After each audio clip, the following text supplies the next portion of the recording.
আজি গুড় আৰু চেনি দি এনেকৈ গুড় পানী দি মই এটা পিঠা বনাবলৈ লৈছোঁ।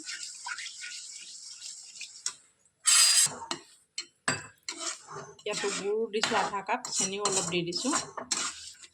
ইয়াত চুজি আৰু ময়দা দি বনাম।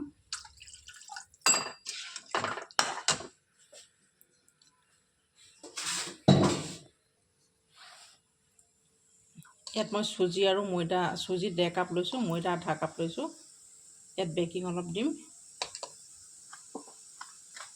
অলপ এই পাতৰতে খুচৰি দিছোঁ।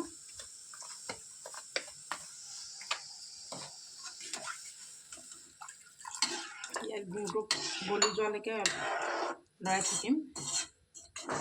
যিহেতু চেনি অলপো আছে, মই খুৰমা বনোৱা চেনি অলপ আছিলে।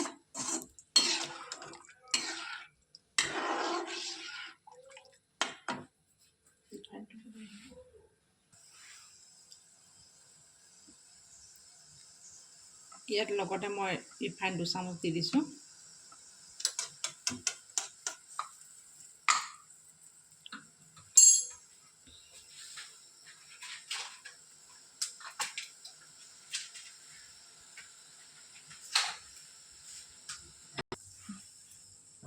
ইয়াত ইলাচি 2টা খুন্দি দি দিছোঁ।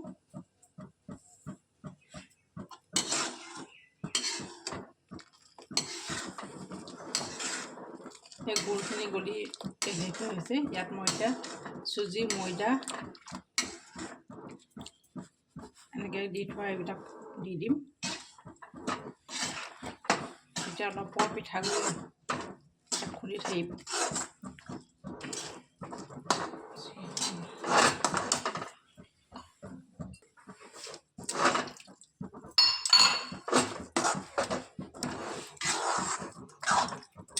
এতিয়া ভালদৰে খুচৰি এই আটা মঠা দি মঠা নিচিনা সিমানটোলৈকে খুচৰি থাকিব লাগিব।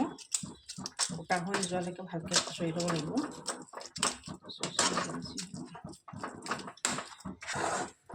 এই এতিয়া কেৰাহী পৰা এৰাই আহিছে। এতিয়া মই পাত্ৰ এটাত বাকি থ'ম, বাকি 5 মিনিটমান ঢাকি ৰাখিম।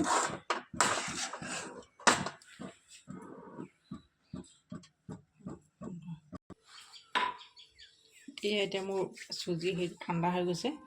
মই এতিয়া ইয়াত হেৰি কৰিম, লাডু কৰিম। ইয়াত নাৰিকল অলপো দিয়া আছে। নাৰিকলৰ কথাটো ক'বলৈ থাকিলেই, নাৰিকল আধা কাপ দিয়া আছে। এতিয়া ইমানটো জোখতে ছেভ কৰি মই লাডুটো অকণ দীঘল দীঘল কৰিম। দীঘলো কৰিব পাৰি, থুপুকা যেনেকৈ মন যায়, যাৰ যেনেকৈ মন যায় তেনেকৈ কৰিব পাৰি।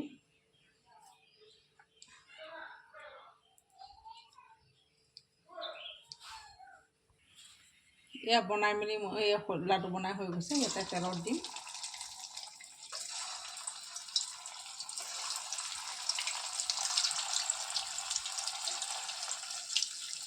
কম কমকৈ দিছোঁ।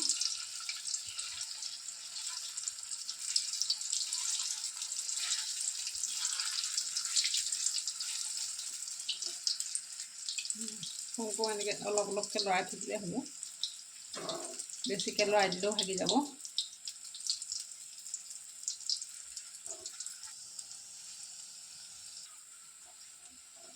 এয়া ৰঙা হৈছেগৈ আৰু প্ৰায়বোৰ হৈছেগৈ। গেছটো অলপ চিমত থ'ব লাগে, কমাই, তেতিয়া ভিতৰটো ভালদৰে সিজিব।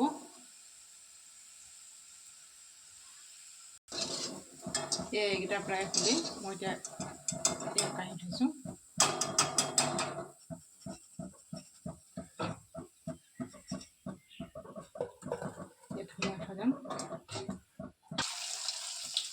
এনেদৰে বাকীকেইটা বনাই ল'ম মই।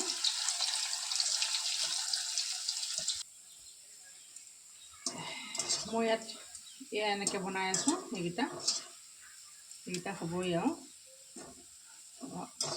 মই তেলটো কমকৈ দিছোঁ, কাৰণ তেলটো থাকি গ'লে আকৌ পিছদিনাখন বনাবলৈ বেয়া লাগেতো, পেলাই দিব লাগিব, সেইটো কাৰণে।